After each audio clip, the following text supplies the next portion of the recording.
আসসালামু আলাইকুম। আশা করি আপনারা সুস্থ রয়েছেন। আপনাদের সাথে একটা হৃদয় বিদারক ঘটনা শেয়ার করতে যাচ্ছি। ঘটনাটি আপনারা অবগত রয়েছেন।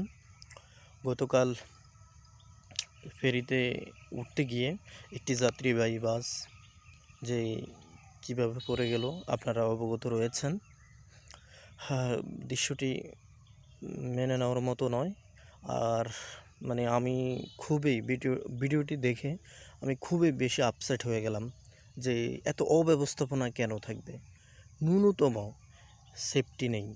এই যে বাসটি উঠার পরে বাসটি একদম গিয়ে পড়ে গেল, এখানে যদি রেলিং সিস্টেমটা থাকতো তাহলে কি এটা সম্ভবত হতো না। আবার আরেকটা দেখেন যে নিরাপত্তার স্বার্থে কাউকে এখানে রাখা দরকার ছিল এটার জন্য, যে আপনারা যখন ফেরিতে উঠবে তো আপনারা সবাই বাস থেকে নেমে পড়ুন, এরকম একটা যদি অ্যালার্ট স্পিচ দেওয়া হতো তাহলে এতগুলো প্রাণ আর ঝরে যেত না।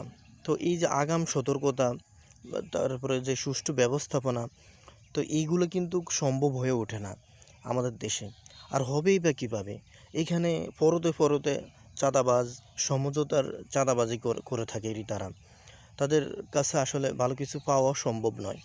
তো এটা একটা মৃত্যুপুরীতে আমরা আসলে রয়েছি, যে আমাদের আসলে কোথাও কোনো নিরাপত্তা নেই।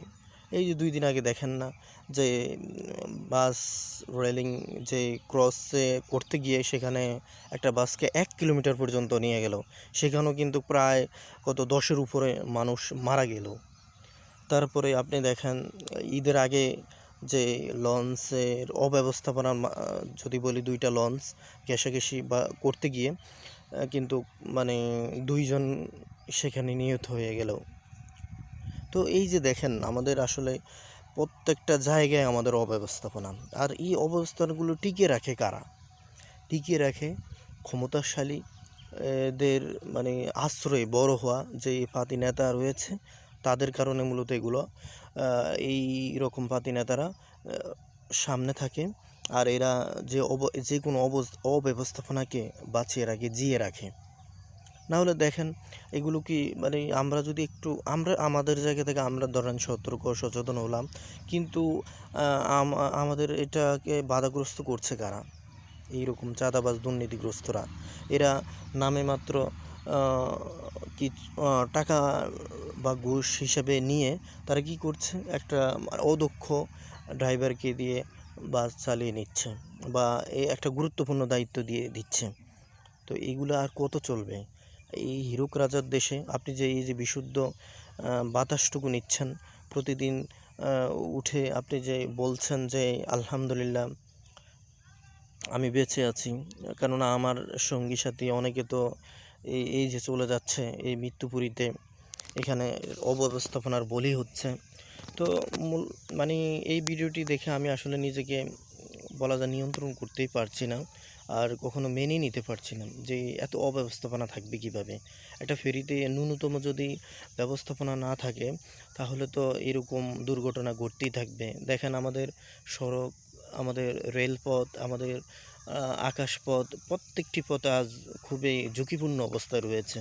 এই ঝুঁকিপূর্ণ অবস্থা থেকে বাঁচতে হলে আমাদেরকে অবশ্যই দুর্নীতিগ্রস্ত এবং যেই দায়িত্বশীল যে ব্যক্তিবর্গ রয়েছে তাদের বিরুদ্ধে আমাদেরকে রুখে দাঁড়াতে হবে, আমাদেরকে সচেতন হতে হবে, সতর্ক হতে হবে, যাতে করে অকালে এরকম মূল্যবান প্রাণগুলো চলে না যায়। সবাইকে আমি আহ্বান জানাই, আপনি আপনার জায়গা থেকে এই রকম অন্যায়ের প্রতিবাদ করুন। প্রতিবাদ যদি জারি না রাখেন তাহলে আগামীকাল আপনিও মৃত্যুর জন্য প্রস্তুতি নিয়ে রাখেন।